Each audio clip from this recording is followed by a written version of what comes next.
Hi, I'm Judith Hines, and this is Local Attraction. It's fall, and the first thing I reach for is this pasta dish. I think you'll like it too. It uses the first of the butternut squash from the market, and also some of the last things that are in the yard, which is kale and chard and some fresh herbs. I have everything already cut up, and I'm going to get it into the oven to roast, and then I'll come back and tell you a little bit about some of the ingredients. But now I have an empty pan in the oven getting hot so that this will roast up really wonderful crunchy brown. This pan is really hot because the oven is at 450, and all these beautiful things that are in here are going to roast for about 25 minutes. What you're going for here is to get everything really caramelized. That brings out the sweetness. It's going into the oven for about 25 minutes at 450.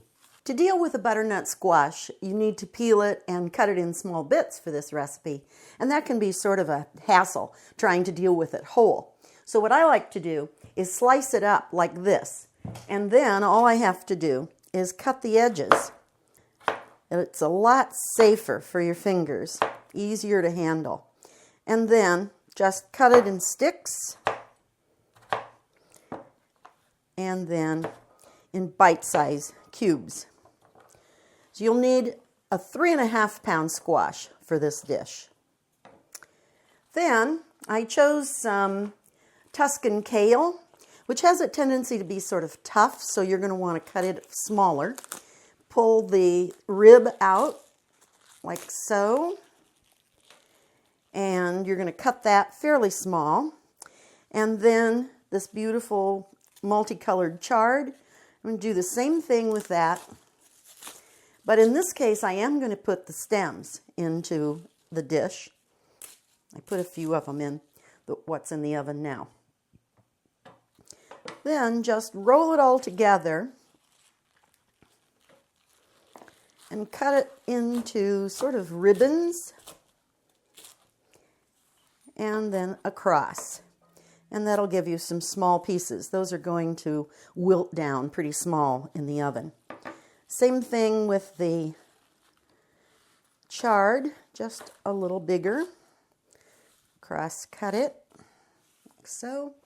And then this beautiful stem goes in. And as I said, all of these things become very sweet. One of the interesting things about old Italian cooking is that they love to make things a little bit sweet when you wouldn't expect them. So in with the squash and the greens is also some red onion, which will be delicious once it's charred up, and some garlic. And for the garlic, you don't want it in too small pieces so that it burns. And then some whole sage leaves, and just pull them off so that you don't get any stem. Those go in, and of course some basil. Again, you want to pull it off so that you get rid of the stems, and then roll it from the stem to the tip and give that a couple of cuts. And then what else was in there is some oil and salt, pepper, and a little bit of pepper flakes. You can leave those out if you don't want the spice, but just a tiny little bit will give you a wonderful little snappy flavor for this dish. And the hidden ingredient is a tablespoon of brown sugar. And again, that just heightens, especially with the squash, that heightens that sweet flavor and balances everything out. That's what's in the oven for now, 25 minutes, and we'll give it a look. After 25 minutes in the oven, then I put it under the broiler for just a few minutes to really get it nice and crispy. Here's a pound of farfalle. You can use whatever shape you like best, but this shape tends to catch the little pieces, and that's always a nice thing. And then in go all our gorgeous vegetables.